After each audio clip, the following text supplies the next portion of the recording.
Un jour, une sœur en Christ fervente en apparence tomba gravement malade. Mais le médecin ne trouvait pas ce qu'elle avait.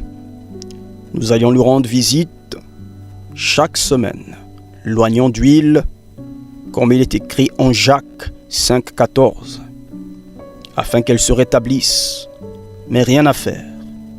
Mais un jour, alors que nous étions chez elle pour la visite hebdomadaire, nous lui posâmes la question: mais que se passe-t-il?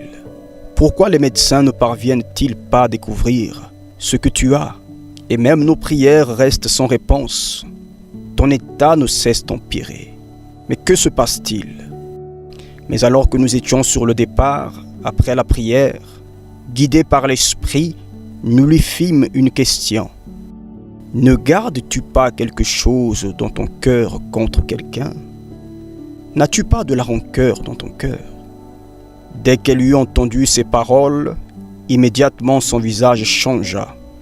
Elle se redressa, frappant du poing sur la table, et d'une voix ferme, elle répondit: « Sur ma tombe, je ne pardonnerai jamais ce qu'il m'a fait. Je préfère mourir que pardonner cette personne. » Voilà que le Seigneur nous montra la cause de la souffrance de cette femme, la haine et la rancœur dans son cœur.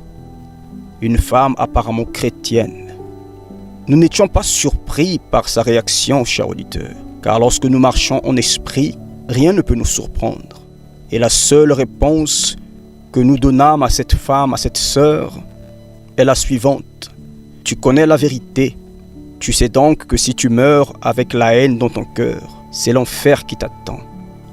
Et elle nous répondit: oui, je préfère l'enfer. Jamais je ne pardonnerai à cette personne.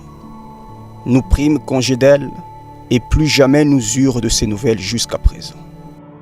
Voilà, chers auditeurs, une chrétienne apparemment fervente, mais qui cachait dans son cœur un ressentiment diabolique. Bienvenue dans notre troisième question-réponse. Quelqu'un parmi vous s'interroge: j'ai de la rancœur envers une personne qui m'a fait du mal. Je veux qu'elle souffre comme j'ai souffert. Dieu peut-il me pardonner? Le sang de Christ peut-il me laver? Bien-aimés, il n'y a pas de mystère à entretenir à ce propos. Bibliquement, la réponse est un non catégorique et définitif. Si vous avez du mal à pardonner votre prochain, quoi qu'il vous ait fait du mal, n'attendez pas non plus le pardon de Dieu. C'est très sérieux, chers auditeurs. Ne jouez pas avec la parole de Dieu. Vous vous dites: mais comment pardonner un abus, une agression? Comment pardonner un abandon, une trahison? Comment pardonner ces choses?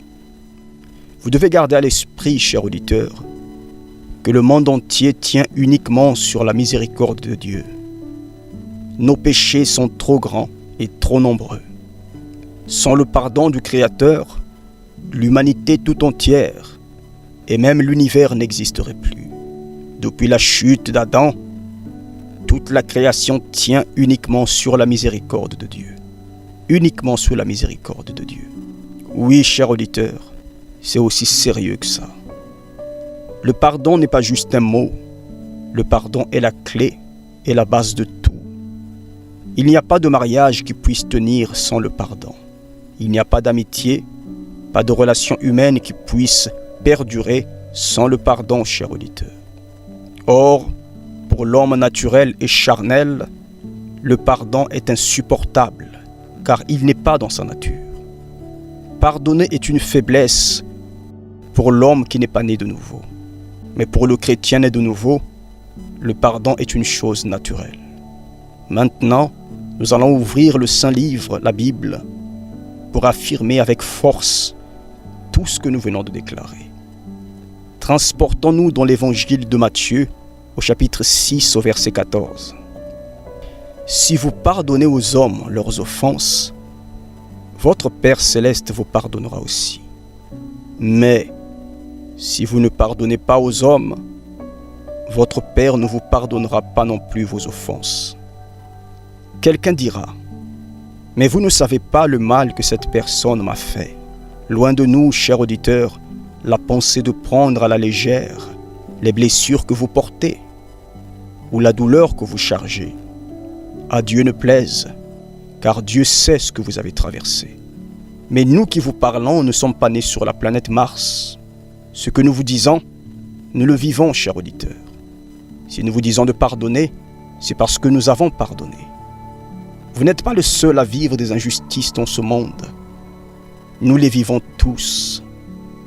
À la différence, c'est que le chrétien né de nouveau pardonne aussi naturellement que possible. Il est impossible que quelqu'un dise être un chrétien et avoir de la haine dans son cœur. Cette personne ment. Elle n'a jamais connu Christ. Et elle est trempée par le diable. Savez-vous à quoi ressemble quelqu'un qui a de la rancune? C'est comme si vous buvez du poison en espérant la mort de celui qui vous a fait du mal. C'est insensé. Vous devez libérer le pardon. La rancœur est un poison qui vous détruit et vous le savez, cher auditeur. Car il est impossible d'être heureux, d'être libre et épanoui tout en gardant ce genre de ressentiment maléfique à l'intérieur de vous. Car nous le réaffirmons encore une fois, il est impossible à un chrétien né de nouveau d'être rancunier, d'avoir de la haine envers son prochain. C'est tellement vrai que le Christ nous dit d'aimer même nos ennemis. Comment est-ce possible? Comment aimer nos ennemis qui veulent notre mal? Oui, c'est possible, cher auditeur, grâce au mystère de la nouvelle naissance. Si vous avez donc du mal à pardonner, vous n'êtes pas né de nouveau. Peu importe qui vous êtes ou qui vous prétendez être. Avez-vous déjà vu un bébé avoir de la rancœur? Alors un conseil, si vous êtes humble, avant qu'il ne soit trop tard, allez trouver cette personne avec qui vous avez un différend. Appelez-la et réconciliez-vous avec elle.